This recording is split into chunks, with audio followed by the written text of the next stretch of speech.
আজ কি না পারে আমার ভাই, এই যে ভাই দুটি আমার আজ একদিনই দাসা বাঁশ ধরাইয়া খাইয়ে জিনেরি মারে কমপ্লিট করে দিল।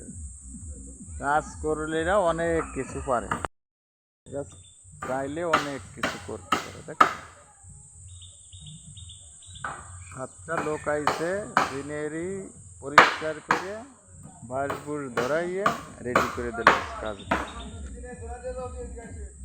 এভাবে কাজ করলে কন্ট্রাক্টরও বাঁচে, ওরাও দুটো পয়সা পায়। এদের সাথে ব্যবহারটা ভালো করতে হবে, আসিয়া চিল্লা ফাল্লা করলে কাজ হবে না। ভালো থাকবেন আপনারা। ভিডিওটা ভালো লাগলে সাবস্ক্রাইব করে অবশ্যই পাশে থাকবেন। ধন্যবাদ।